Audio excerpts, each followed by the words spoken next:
बात कुछ यूं हुई कि एक दिन एक शौहर बड़े शौक से मछली खरीदी और बीवी से बोला कि बढ़िया सा सालन बनाओ, तब तक मैं आता हूँ। ये कहकर वो बाहर चला गया। बीवी जुट गई सालन बनाने में। सालन बनाते समय बीवी की लापरवाही या फिर मछली की ही किसी कमी की वजह से सालन बिगड़ गई, यानी मछली टूट फूट गई थी बुरी तरीके से।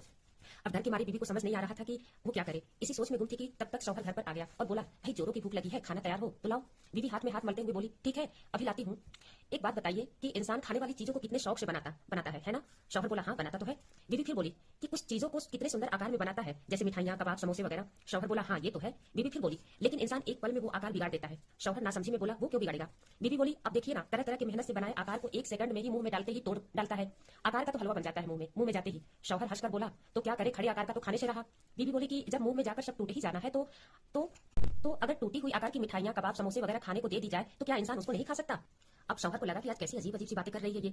फिर बोला कि ये कौन सी बातें लेकर बैठ गई हो? बीवी बोली कि नहीं आप बताइए कि इंसान को खा लेनी चाहिए उन टूटी हुई चीजों को, या फेंक देना चाहिए, या फिर बिना खाए ही उड़ जाना चाहिए क्योंकि वो सुंदर आकार में नहीं है। शौहर कुछ सोचते हुए बोला कि खा तो सकता है, अब इतना क्या सोचना। अब बीवी कुछ हिम्मत बात कर उठी और बोली, ठीक है हाथ धोइए, मैं खाना लगाती हूँ। कुछ देर के बाद खाना लग चुका था मेज पर और बीवी ने चुपके से शौहर की तरफ देखते हुए मछली के डोंगे का ढक्कन हटाया और बोली कि कुछ ऐसा ही आज हमारे साथ हो गया है। उम्मीद करती हूँ आप मेरी गलतियों को माफ करते हुए इसे खा लेंगे। अब समझ आया शौहर को कि आज लंबी व्याख्यान क्यों छेड़ी गई थी। शौहर को समझ न आया कि अब गुस्सा करे कि हंसे या क्या करे। खैर आज बीवी की बातों में उसे कुछ मुतासिर किया था और शौहर ने हल्के से मुस्कुराहट के साथ कहा, ठीक है अब खाना शुरू करें।